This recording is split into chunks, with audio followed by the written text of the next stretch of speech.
গত বছরের ৫ আগস্টের পর জেল থেকে পালানো ৬৭ ফাঁসির আসামি এখনও ধরা পড়েনি। এর মধ্যে অন্তত ১১ জঙ্গি রয়েছে বলে জানিয়েছে পুলিশ।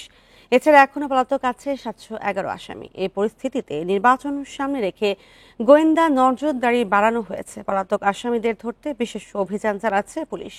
বুয়েট শিক্ষার্থী আবরার ফাহাদ হত্যায় ফাঁসির আসামি মুনতাসির আল জেমি গত বছরের ৬ আগস্ট কারাগার থেকে পালিয়ে যায়। সেদিন গাজীপুরের কাশিমপুর কারাগার থেকে পালিয়ে যায় আরও ২০৯ বন্দী। এখনও পর্যন্ত তাদের কোনো হদিস নেই। ওই সময় ৫ কারাগার থেকে পালিয়ে যান ২২৪৭ জন। এদের মধ্যে অন্তত ৭১১ জন এখনও গ্রেফতার হননি। পলাতকদের মধ্যে রয়েছেন বিডিআর বিদ্রোহ, বুয়েট ছাত্র আবরার ফাহাদ হত্যা ও জঙ্গি মামলার দণ্ডপ্রাপ্ত আসামিরা। কারা কর্তৃপক্ষ বলছে, ওই সময় নরসিংদী, শেরপুর, সাতক্ষীরা, কুষ্টিয়া ও কাশিমপুর থেকে পালিয়ে যাওয়া ১৫১১ জন বন্দী ফিরে এসেছে। নরসিংদী কারাগারটা একটা হলো প্রেক্ষাপটের প্রেক্ষিতে হয়েছিল। এটাতে আসলে কারোই কোনো হাত ছিল না। এটাকে আমরা ভিন্ন দৃষ্টিকোণ থেকে দেখছি।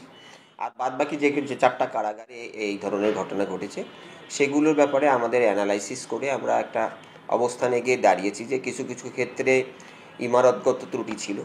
এদিকে কারাগার থেকে লুট হওয়া ৯৪টি অস্ত্রের মধ্যে উদ্ধার হয়েছে ৬৭টি। পাওয়া যায়নি প্রায় ৭,০০০ গুলি। পুলিশ বলছে, আসামিদের ধরতে ও অস্ত্র উদ্ধারে বিশেষ ব্যবস্থা নেওয়া হয়েছে। গোয়েন্দা তথ্যের উপর বিশ্লেষণ করে আমরা এই অভিযান দেশব্যাপী চলতেছে এবং সামনে নির্বাচন, আপনি জানেন, নির্বাচনকে রেখে সবসময় আমরা একটা পূর্ব প্রস্তুতি, নির্বাচন পূর্ববর্তী সহিংসতা কিংবা নির্বাচনকালীন কিংবা পরবর্তী সহিংসতা, এটাকে মাথায় রেখে আমাদের বিশেষ অভিযান চলমান আছে। ৫ আগস্টের পর জেল পালানোর চেষ্টা করে মারা যান ১৬ বন্দী।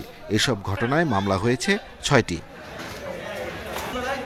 Arafatur Rahman, independent news, Dhaka.